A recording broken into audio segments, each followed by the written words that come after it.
So in this second lesson of creating your growth plan, we're going to be discussing how to create your roadmap. So we're going to go over a couple of things. First, we're going to go over how to turn your weaknesses into strengths by considering your context. Then we're going to go over evaluating your current state, which talks about where you are now. Then we will go over a self-assessment tool that you can use to create a benchmark so that you can define the success over your business now and then over time. And then the last section will be determining your direction, which involves where you're going in the future. So let's jump into considering your context. So before we can move forward and define our goals and figure out where we want to take the company in the future, we need to step back and look at where we've been. So you can start thinking about and asking yourself some of these questions. For example, how has your company grown over time?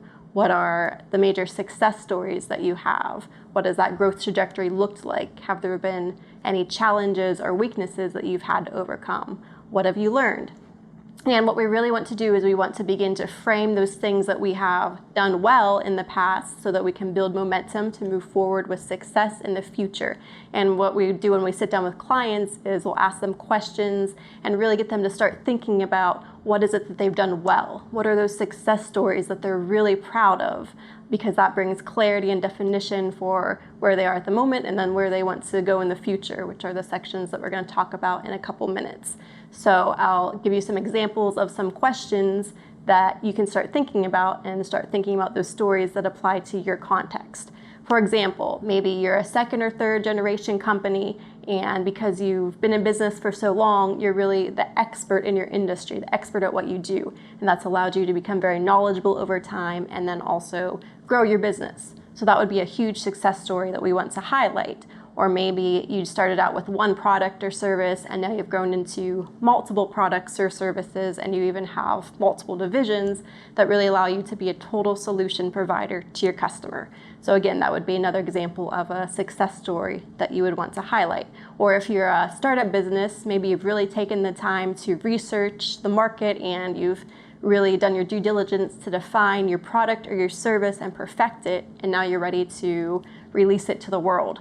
So no matter where you are in your business at this moment, I know that there's some success story that you've had, something that you've done well, something that you've learned, something that you've had to overcome or grow in. So those are the things that we want you to start thinking about, and in the worksheet you'll write some of those things down.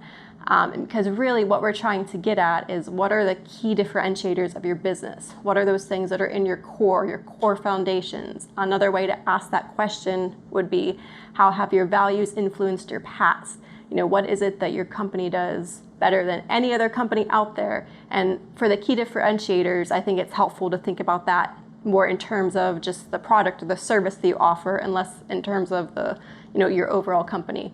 Because when we talk about assets in the next video, we'll go into just the broader context of that. But the key differentiators, those are really the things that make your product or your service stand out. So maybe you have the best products out there in the market.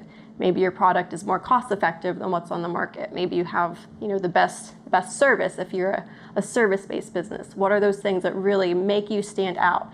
So those are the things that we want to start thinking about and highlighting, because when we're able to define the context that we're coming from, then that enables us to move forward with success in the future.